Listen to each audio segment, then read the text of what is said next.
everybody, Crystalino here with IPD, and today we're going to talk about one of our project cars, which is a 2010 XC60 T6.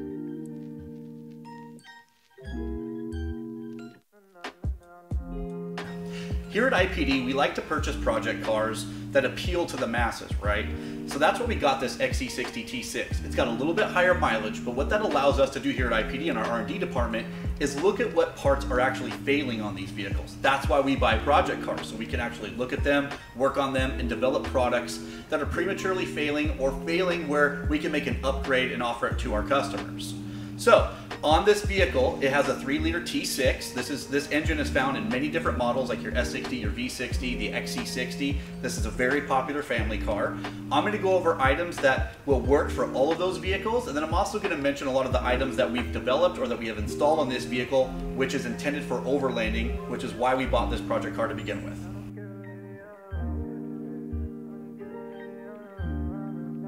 So with this particular vehicle, we took a different approach compared to previous project cars like our S60 T6. A lot of you know that we did a big turbo on that. We developed our downpipe off of it, our exhaust system. We didn't really want to look for big power out of this car because we knew we were going to be adding big wheels and tires. What we did do was a lot of maintenance. We did coils, spark plugs, we did all the pulleys on the ADU, we put the belt on there. We did develop a product off of this though, which was our air intake filter, a replacement air filter, or heavy duty one. And we also replaced the O-rings on the brake vacuum pump. Those fail all the time, they leak. That's one of the main oil leak components on this vehicle, where you will get oil leaks that get down over the control arm and the suspension. We noticed that right away.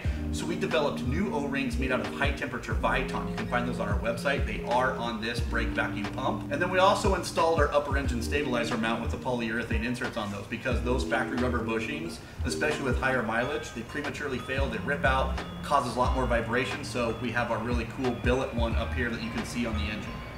Owning this car for us has been fantastic because this engine is used in so many different models. It's allowed us to develop a lot of new products that are coming. One, we have a new P3 intercooler on its way. We've got this pipe right here, which is susceptible to breaking because it's plastic and the pieces get really brittle and they break. So we are coming out with a whole new silicone one that leaves the mass airflow sensor and goes all the way down to the cold side on the turbo.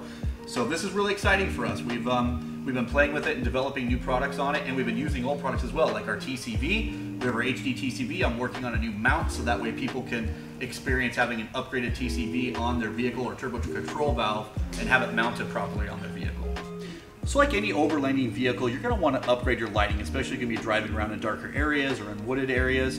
But also that works for people that just need better lighting, driving in the rain or winter conditions or whatever. So the first thing I noticed is that these headlights were pretty checkered out. They had a lot of debris and pits and stuff like that, and plus they were halogen. The first thing I did was I upgraded the lights from halogen to LED. There's many kits out there where you can just swap them over, they plug right in. We found a great set that's worked on there for a couple years with no issues. Really easy to maintain and get to them on these headlights. These headlights come out really fast. The other piece of lighting that I did on this vehicle was the PIA, the 530s. So it's a larger light. We currently don't carry it. I actually recommend using the LP270s that we carry for the R models. I am currently working on a kit that's going to be direct bolt-in for this with the right plugs, but I did use the 530s. A lot of people call me and want to know what we did to get the bigger fog light in there. This car came equipped with fog lights, so it was already pre-wired, had the wiring down there. I just had to cut them and put the right plugs on there. I also used an aluminum bracket that's used in our R model kits for lighting for the fog lights. And I had to adapt it to the side of the inner plastic of this bumper here, and I drilled new holes in it, made a mount for it to where the PIA light bracket would work. And then I did have to do quite a bit of dremeling or cutting of the plastic bezel that goes around the fog light to make it work. It was a little bit detailed than what I thought it would have to be, or I had to put a little bit more work into it, getting underneath the bumper and getting the bolts in place. I think going with the LP270s that we're going to offer here pretty soon, we tested on another vehicle, is going to be a much better choice. But I do love the look of this. It looks more off-road. It's got the caged-in style LED here in the 530. They're fantastic lights if you can still find them. Another common question I get about this car is the LED light bar. Obviously, we'll go into the racking system here quick, but because we were just talking about the lighting on the headlights and the fog lights, another great asset or tool that you can have when overlanding or going into remote areas is a light bar. Obviously, a lot of Volvo owners can mount light bars to the front bumper or underneath the grill or somewhere like that. I wanted something that was up, that was big, that was very bright, and I got this 42-inch light bar, this LED light bar. I wired it into the factory fuse box. I used the switch that it came with and mounted it to the dash on the inside of the vehicle. I did have to custom make some brackets that go into this rack, which I'll talk about. This platform rack's got really cool channels that are grooved, so I used the right hardware, but I did have to manufacture my own mounting brackets and tabs to get this LED light bar mounted to the platform rack. But it's a great addition when overlanding. I just talked about the LED light bar and being mounted to a platform rack. I have to say, if you're overlanding or doing anything where you're putting stuff up on the top of your vehicle, a platform rack is the way to go. It just offers so many options for accessories. Platform racks come with these really cool channels, so you can put like loops in them, you can put nuts and bolts, basically carriers, bike carriers, kayak racks, anything you want, and make it fully adjustable. I've got this platform rack right here. Thule has been working with us for quite some time. They've been very generous. We've worked with them on their rooftop tents, their platform racks. They actually have a new cap rock that just came out that we've installed in one of our other project cars. But I have all of Thule accessories, their crossbars, their roof rack rail mount right here so it's flush. I wanted to keep this rack as low as I could to the roof so I could mount the spare tire. I can also remove that spare tire and put our rooftop tent right up on top in a few seconds. I did modify some brackets for our rooftop tent so they're quick release, so they go right around the rails on the platform rack at the right width and they secure it really nice. So platform racks are the way to go. I love them, and they actually keep the roof of your car really secure, especially if you're tossing really heavy equipment up there like bikes and kayaks or whatever you have, rooftop boxes, etc. So if you're looking to get into overlanding, or you just want something really cool to help you out on the weekends when you're packing the car or loading it, I suggest looking at platform racks. A lot of people out there sell universal ones, but I really love the Thule brand, high quality, and they've been around a long time, and they love Volvos. Here at IPD, we did a lot of research when we were looking to do a lift. We actually manufacture a 20 mil spacer kit. We also have a 30 mil spacer kit made out of polyurethane with all high quality spacers and hardware. What that spacer kit does is it's a 30 mil spacer that goes on top of the spring in the back, the rear shock mount, and on the front it's a spacer that sits on top of your factory front strut mount. I think 30 mil complements these cars perfect if you have the right wheel and tire package. The thing is, you want to give it a little bit of gap here so that way you can get the meatier tires in there. You don't want to go too far, and I'll talk about that here in a little bit when we talk about the wheel and tires and what we found out was the right size. But I think 30 mil really does complement the XC60 T6 really well. Knowing we were going to outfit this car as an overland vehicle, the first thing that we did a bunch of research on was what wheel and tire package do we want to put on this vehicle. This particular car came with factory 18s. XC60s have 18s, they have 20s, especially with the R design.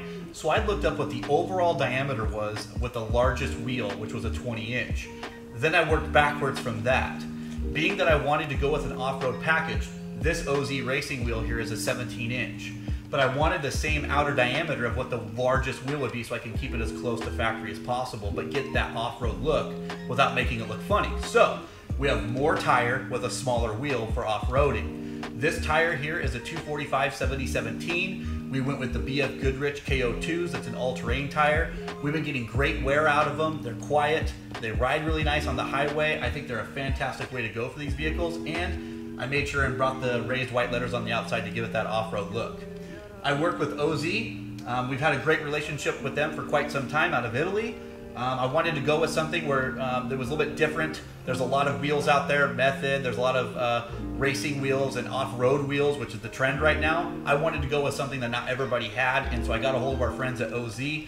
They hooked us up with Tire Rack North America, where they have them on sale and you can buy them there. But I got them for this vehicle specifically for Volvo. I didn't have to do any machining or any weird work to the hub bore. They go right on the vehicle, and I think it makes it look really well on this particular car. When I bought this vehicle, the first thing that I noticed is that the mud flaps were pretty beat up, you know, from just taking abuse of road crime and stuff like that. They were cracked, they were really brittle.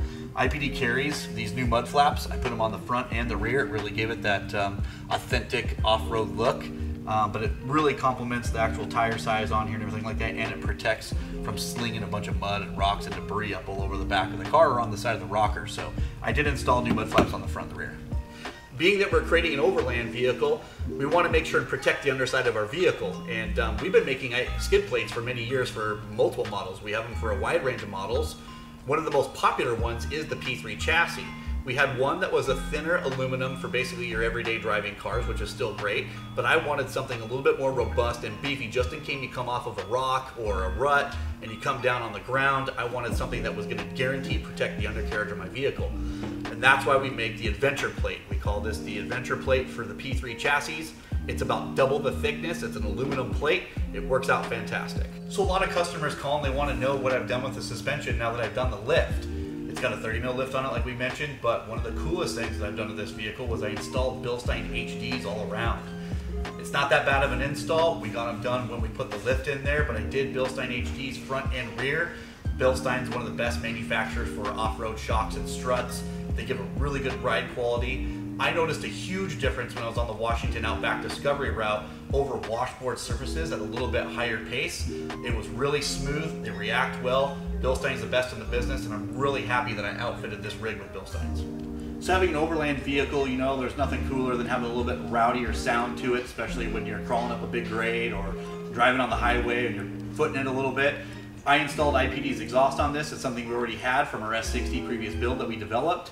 What's really cool about the XC60 T6 exhaust is it's a 6-cylinder. It gives a little bit more rowdy tone, but you don't really hear it inside the cab. My family doesn't complain about it. It gives it a nice solid tone only when under throttle and load. You feel a better throttle response. I think it complements this vehicle really well. Our exhaust is great because the outlets on the back are a little bit different depending on the model, but because ours is adjustable and you can angle it and move the tips in and out, you can get them set up perfect for your liking. So what's really commonly found on most overland vehicles are accessories that hold gas cans, water cans, axes, high lift jacks. They've got, you know, all the overlanding boards and stuff like that for trailing in case you've got to go over the top of a big rut or something like that, or you get stuck. So the one thing is that I usually run a rooftop tent on this thing. So there's really no other room to put accessories when the rooftop tent takes up the entire top of your vehicle. So one of the things that we wanted to do here in R&D, which Bud Kogel, one of our R&D team members, was like, let's get a tire mount or an accessory mount that we can actually add to the hitch of the vehicle. We did a lot of research and there wasn't anything out there that had a hitch that was foldable, that you could fold down so you can still access the back of your vehicle. So what we did is we went out there and we found just basically a universal hitch receiver that goes into the rear hitch, and it allows you to fold. We customized all the other components to go with it. We made basically the accessory mounting rack. We made the actual tubing here that goes down to the accessory to allow it to fold down flat.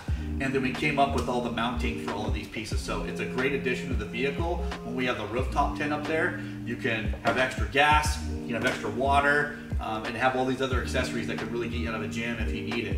I've used this throughout the Alvord Desert and on the Washington Outback Discovery route for camping and having extra gas when you don't know when the next gas station is going to come up when you're out there exploring. So this has been a great addition. We are working on offering this in multi-stage pieces to where you can mount it to your vehicle. You can add a tire or all these accessories as you will. It's going to be basically customized by you, but we'll give you the necessary pieces to move forward with it. Alrighty, one of my favorite pieces on this vehicle, or absolutely is my favorite and most useful, is our custom kitchen that we had made for this vehicle. A really good friend of mine named Adam Nonis, he owns Adam Design based out of Seattle, Washington, surprised me for Christmas with this really cool outdoor kitchen specific to XC60s. It's all fit in there, it's custom, it looks like the factory with the factory carpet, but when you're out there in the woods and you're camping and you don't, space is limited with all of your accessories, this kitchen right here completely comes out. Right now I've got my rooftop tent cover in it in case it rains, got some accessories for the rooftop tent, but what's really cool is that this thing fully comes out. You've got an outdoor kitchen. You can use all a dishwashing station. You can store all your food. Got the cooler up here. It's got all these hold downs and tie downs for your cooler, so you can strap those down so it's safe so nothing's rolling around. But I've used this thing so much with all of my dry food, everything like that in here, and it's nice and secure. It's quiet. I'm really happy that Adam designed this for me. It was a really cool gift, and it was everything that I could ever imagine having in an overland vehicle. It wouldn't be an IPD project car if we didn't outfit it with one of our sway bars. Now, I know what you're probably thinking. For more off-roading vehicles, they usually like to have more oscillation in the chassis and things like that. But we're not doing anything that crazy in this vehicle. You know, we're basically on Forest Service roads. We're going into some deep ruts and things like that, but I got the traction boards to get me across most of those things. So a sway bar on this chassis really does make a big difference, especially when driving around town, which is what I do the majority of the time. And a sway bar really helps when I'm loading the top of the vehicle, like with a rooftop tent on the platform rack, or you add a bunch of weight to it. A sway bar really makes it feel more secure. I've got a little bit more sidewall on the tire, so the car does like to tilt a little bit more when going aggressive into a corner. Sway bar really helps with that. So I've been really happy with the addition of our P3 chassis sway bar to this car. Now, I mentioned that we have the billet upper torque mount, which does fail prematurely with that big rubber bushing. IPD also makes the lower torque mount for the P3 chassis, which is what we developed that off of with this particular vehicle. So you can look on our website and you can see that we carry the P3 torque mount. I did notice a little bit more NVH, upon load or sitting at idle, but it definitely outweighs what's going on with those things, because those bushings get really juicy, they fail, they create a lot of knocking and clunking or noise underneath the vehicle. So I went ahead and upgraded ours to the billet one with the polyurethane insert. Basically everything in the interior on this XC60 is factory and stock, other than we've cleaned it up really, really well. We use custom floor mats. We have a plethora of floor mats for P3s, but we've got the custom floor mats in here to keep the dirt and grime out of there, especially when you're trekking around out in the woods. But one of the things that we did install in this car, being a turbocharged vehicle, was our IPD boost gauge for the P3 models. It's always nice to have a boost gauge because it tells me whether there's an issue or if there's a vacuum problem or if the car's running kind of funky. Obviously these cars have PCV issues and things like that where it does mess with idle, and the boost gauge is a great telltale for all that kind of stuff. So I have an IPD boost gauge in there. Like most things, I just like things to look a little bit different, and so I know we sell these boost gauges now to the masses with P3 owners that want a boost gauge because they don't have a factory boost gauge. I went ahead and installed this in my car, and then I went ahead and onto eBay and I bought a little hood for it. Just gives a little bit different look. It's a bit more of a classic boost gauge look, so that's something that I installed on my boost gauge in this vehicle. But otherwise, everything's factory in here. They have huge sunroofs or moonroofs in these things. They're great. But again, this is just a fantastic vehicle to trek around in and, get you to where you want to go. And hopefully this will help you guys make decisions on the cars you buy. Just know that here at IPD, we do everything we can to look them over, find out what prematurely fails on them, and upgrade parts so you can go out there and have a lot of fun and explore.